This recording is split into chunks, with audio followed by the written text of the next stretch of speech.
Hello, everyone. It is a joy to be here. Welcome to the Joyride press conference. We have the cast, directors, and writers. We have director Adele Lim. We have writer Cherry Chiva Pravadumarong.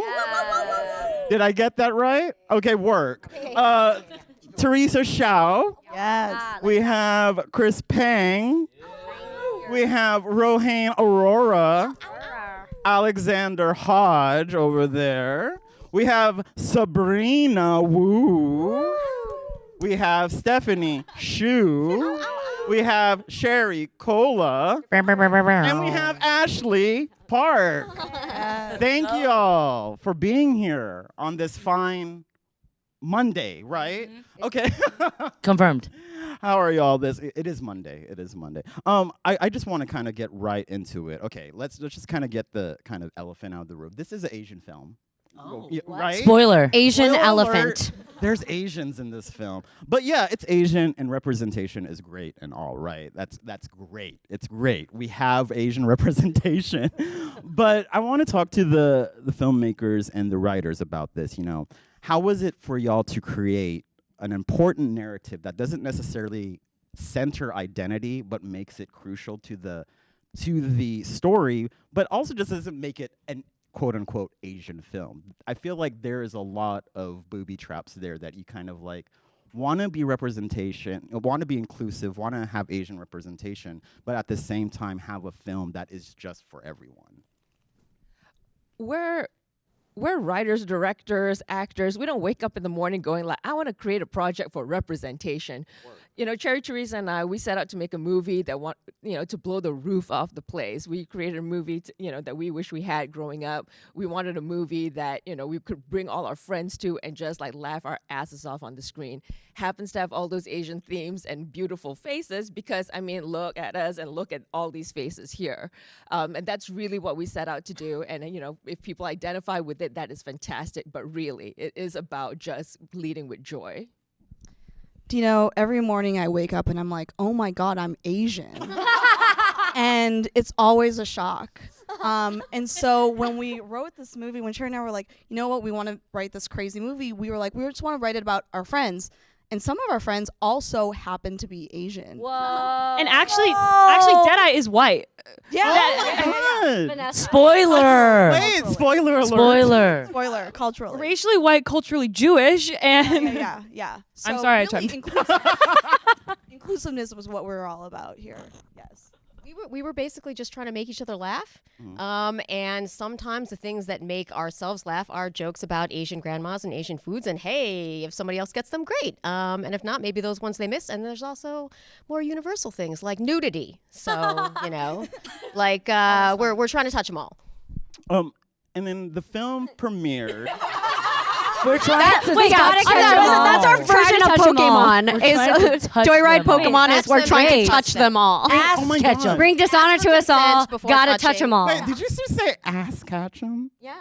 Happy Pride. Come on, Fry. Oh, okay. Well, the film premiered at South by Southwest. When I found out it was premiering there, I was like, that's the perfect place for this movie to premiere. It also played at CamFest. It's been going around, and I've seen it a couple of times already, and each time has been with a different audience. And I will tell you, it's very interesting seeing it with a majority Asian audience than seeing it with a majority white audience. It's all the same work. It's just like, when I saw it at CinemaCon, I was just like, everyone was walking out of that movie theater. They were just like, stomach aches. They were smiling. And diarrhea. They had dysentery. It was horrible. Chlamydia. Chlamydia. Did you say? This is fine.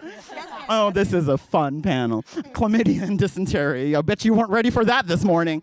But no, how has it been like? This could go out for everyone. How has it been like seeing it with different audiences? Have there been any reactions that have stood out to you at South by, at CamFest, at CinemaCon? What has this experience been for anyone, whoever wants to start? I'd like to add. Yeah. like historically there wasn't a lot of diversity on screen, but there were diverse audiences. So I feel like it's similar over here. Like even though there is an Asian cast, I think comedy also connects a lot of people. So it should resonate with all kinds of people. And you also have a South Asian actor, such as myself. I don't know if anyone noticed. Don't mess with the Rohan. Come on. Yeah, I feel like this film is funny first. You know, we really want to emphasize that because the cultural specifics are just the plus, you know, and to see everyone and feel everyone laughing and gasping in shock. Like the theaters have been thunderous. And I just can't wait for people to be blown away just because it's a good ass movie, you know? Oh, Ashley? Go. Rock, paper, scissors? I'll just take it. Rock, then you go. Okay. You got it. Just go at the same time. Okay, yeah. So, and then like in South by Southwest. But it was the like thing about the Asian representation is so important. Okay, but what I was, if anything, I think maybe this is a little bit, this was a surprise to me as this was happening. I was like, actually, I'm like more afraid of like what Asian audiences will think. I was like, kind of like, yeah, I think white people will love this. But then there's like some element of like, you know, when you have a movie that's like, this is an Asian film, like as an Asian person, sometimes I'll be like, well, I'll see how Asian this is and if it hits for me. And it was like so cool to see it like Camfest that it really was like hitting people, like it really meant something. Like it's also really hard to make an Asian film that really feels true to lots and lots of Asian people and makes them laugh and cry. So I don't know, I think that's also a really special thing that, yeah, it's broad, but it's like actually hitting for the community that that we would really love for it to like mean something to. Ashley, you wanted to... Oh no, I forgot. Shoot. The question was, in terms of, I'm so glad you got to see it with different audiences too, because I think that's been one of the really fun things for us is to see it with different people. I think at South by Southwest, which was the first time we got to see it with a full audience and all together, first of all, it was my first movie festival, so I don't think I really understood that we were going to be watching it with like a full audience.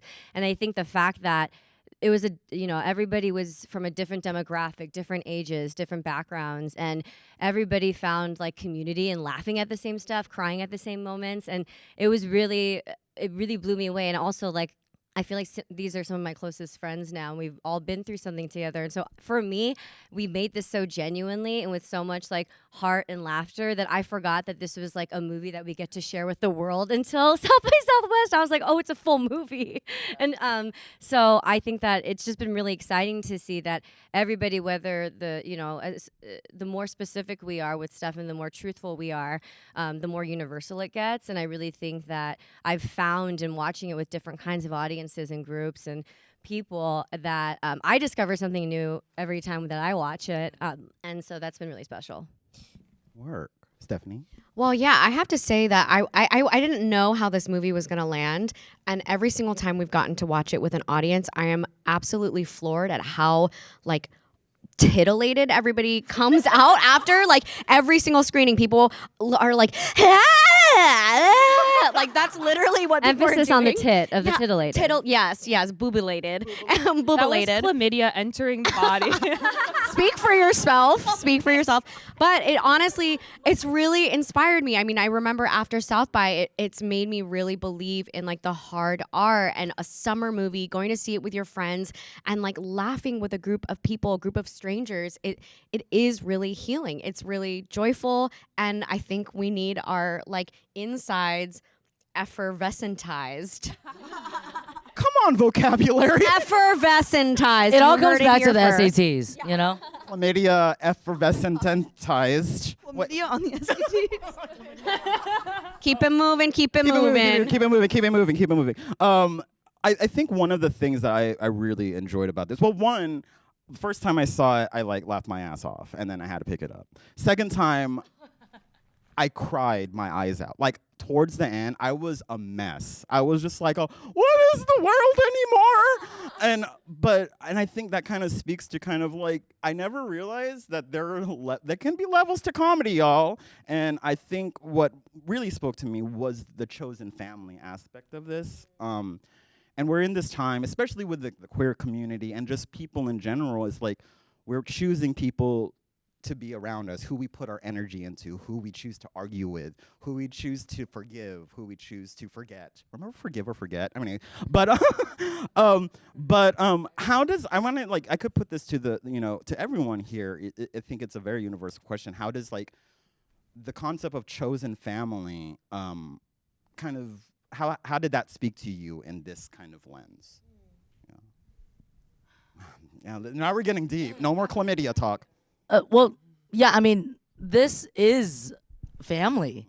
We just made something for the first time together, and this film has been like an inside joke for a couple years, and now we're finally, like showing it to the world, which is thrilling. And, the themes of this film are friendship, discovering who you are and chosen family, and you can't get through life without, special people next to you. So, I mean, it's really, it's on screen and off screen, And I'm so glad you brought up like the heart to all of this, because we are this crazy, like super fun, like batshit comedy. But at its heart, like our heart is authentic and it's true. And it's not just about the Asian experience. Like, all of us, our people came from somewhere, we came from somewhere. We all share this in common, which is at some point in our journey, we felt like maybe this wasn't for us. Maybe we did not belong. Maybe we had to prove ourselves extra just to kind of fit in and feel like, we had to do something to make ourselves feel worthy of the spaces we were in. And one of the things that we explored in the movie, between all like the butt jokes and the chlamydia, was that thing of like, when you find your people, you're always home. And that's where we landed. I will say also like being When you're home, your family. Like Olive Garden. Ohana means family. Definitely an Olive Garden. Also, I think being led by what going off of what Adele said, Adele and Cherry and Teresa. What I've loved, the feedback I really appreciate about like them creating it and writing it the most, has been that people expect this. Of course, they expect jokes and this raunch and outrageousness. And like the reason the jokes are so good and they land is because these are three smart women. They're so smart. It's witty. It's there to propel the story forward. And I think that's when comedy lands the best. And that's when you can also open up people's hearts to like a more wholesome story. And I think in terms of chosen family, I think like the magical moment for any kind of storyteller or artist is when something kind of mirrors or opens up a part of your own personal life. And I think that I always thought of chosen family as, I realize now that chosen family is also, you need to know who you are. Because you can't go about choosing the right way unless you really understand who you are, what you have to give, what you have to, No, but it's something like really recently, even after filming this movie too, I think this movie or being a part of it and being like in Audrey's shoes really opened up my mind to, I get a say in who I want to be in my chosen family. And that in itself is incredibly special and important. That was the correct answer. You get extra points on your SAT. You get extra No, points. honestly though, that really is, Confucius. It all comes back to Confucius. It's a crustacean. But I do want to say, Station. listen, have you ever seen Confucius and a crustacean in the same room? I do want to bring it back to the trust, with these badass three Asian women, being our queens and our guiding light. There was so much trust on set as the base that it felt like a safe space to play around and find so much magic in the heat of the moment. We just saw eye to eye in so many ways. It's just a language that you don't have to learn. Whoa. My God. We're learning a lot today, folks. I do want to just really quickly touch on, there is, I'm very curious and some of your parents will see this. There are, Tonight. But, of course, it's raunchy and all that. But also there are these moments about multi-generational narratives and chlamydia aside and all that good stuff aside, it's I don't think there actually is chlamydia in the movie. So don't worry. There's no chlamydia in the movie. Did I cause the chlamydia? No, I said it. I said it had verbal diarrhea Okay. based on her diarrhea joke. Anyways, It's but no, it's how just how do you think older generations will see this story, because we're especially I know with our immigrant families more conservative obviously, but now we're seeing this story. It's balanced with this super duper raunch, but also these really important stories that probably immigrant families wouldn't normally have with each other. Yeah. Well, I feel like there was a journalist yesterday who he's Latino, but he said he brought his mother and that she was like howling the entire time, just like screaming, randied, having such a good time, and he almost felt embarrassed that his mother was having such an incredible experience. And I do think when it comes to immigrant families, yes, of course, there's cultural tendencies towards being conservative or just more, muted. But I think a lot of that came from immigrants making sure that they were safe. Yeah. I think that came from a place of defense mechanism and like keep your head down, do good work so that you can thrive, survive, be safe, and make it in this country. And it's not like, I don't know, Confucius might have been crazy. We don't know. You know what I mean? Like Confucius was a switch and a rope bunny, and he was fucking kinky as hell. And a Buddha. Yeah. No, but it's exactly. And you heard it here first. But you know what I mean? Like people, I think our family is gonna have Ashley's parents came and they had a really good they time. came to the movie. Oh, is this live? Oh my god. Wait. So about but we're funny. We like to laugh. I don't know. Yeah, I think our parents are people. I just think What's a rope bunny? Rope. You know what? It's on brand. Never mind. We'll talk after. Well, a rope bunny is No. No, but I do think if this movie is like about the movie's about a lot of things, but one thing is that like why this movie is awesome is we're Asian people, but we are so we are full humans, and I think that generosity should be extended to our parents and our grandparents. Like it's so easy to put the entire population of immigrants, which is a large group of people, to be they're all conservative, and it's no, they're gonna love this film. I might watch Bridesmaids with my dad and mom, and they absolutely love that scene where they're all taking a dump in the street. There's so much room for obviously all sorts of people to experience joy and laughter, and I think. Well, I think that's what we see too. Is it's hard to generalize a group of people in any way, but in terms of that generalization, immigrant families, the whole reason they work so hard. I think that the reason probably that reporter and his mom, she was able to laugh so hard is they're only working hard and maybe come across conservative, maybe come across a certain way because they're hoping that they can work hard enough so that their kids and so on can have the opportunity to laugh as hard as they maybe didn't have the time to or energy to. And so I think our hope is that this is a release for everybody, and if that is as well, then that'd be amazing. But also, have y'all met Lori Tanchin? Oh my god. Who, our precious grandma. I'd also say that the older generations, when you really think back to it, they all had 10 kids, 12 kids. So they were also incredibly horny back then. For sure. Yes. Right. Yeah. Teresa. Thank you. You're oh, I had 12 children. You're oh, They're ready. Everyone was horny. Yeah. So. Ready for Ashley's wrestling scene that your parents called the scene. The wrestling scene. I tell you, this literally my mom after South by Southwest the next morning was oh, I met the actor in your wrestling scene, and I was like, when was the I don't remember wrestling scene? wrestling. You know how she met me? I was passionate lovemaking. After the movie, she turned around and slapped me. That's how she met me. Right. My mom how do is you do? like a sweetheart sunflower, and Chris was sitting right in front of her. She didn't realize, and he turned around to say, "Oh, hello, Mrs. Park," and she was like, oh, "You." Okay, we're going to move on to questions from the press, from the audience out there. First question we have is from Lisa Heiser. I hope I'm pronouncing Hiser. I'm going to say Heiser. From Shine On Media. She would like to say, or they would like to say, I don't know the pronouns. First, just thank you for this movie. As an Asian woman adopted into a white family, this movie really hit home and made me feel represented in ways I haven't seen before or enough. Do you all maybe discover anything new about yourself throughout making this movie? Or did you all discover anything new about yourself throughout making this movie? Or learn anything from each other that you think you'll take with you moving forward to other projects? Let's go to the sexy men back there because we get to speak? Yeah, Where are you get they? to speak this time, just this time. What the fuck you looking at me? Because you're the smartest one of the dumbest guys on this panel. Just me personally, my own experience on this was it was the first time that I had been a part of a project that had so many Asian people in executive positions.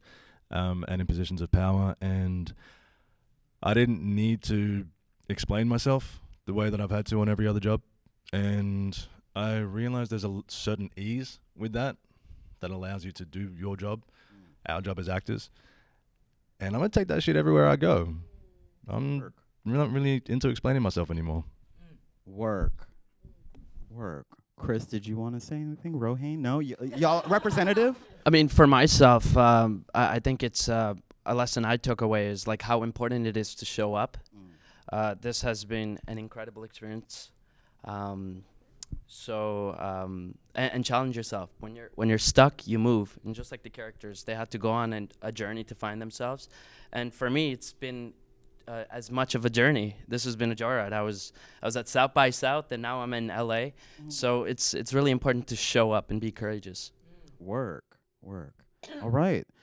Next question is from Israel. Come on, Israel. Wait, is it a person? No, it says Israel. Yeah, it's from Israel. Or is that a person? Anyways, question for Adele, Teresa, and Cherry. The movie is extremely funny and brings up thought-provoking statements, but also manages to evoke emotions in its core. However, it also includes a large share of blatant sex jokes. Is this a sort of commentary? Yes. Okay, yes, the sex jokes are funny if we put them in because we enjoy them. But the commentary is, I think, for a lot of R-rated comedies that you've seen before, oftentimes they've been male-led. Oftentimes female sexuality is played for sexiness, whereas male sexuality, male nudity is played for laughs. And we kind of did the opposite here. We definitely wanted to play female sexuality for laughs as well. And so that was something that we wanted to do. But underneath, I think there is a commentary that this is something that you haven't seen before. Please enjoy it. Please laugh at our bodies as well. Thank you.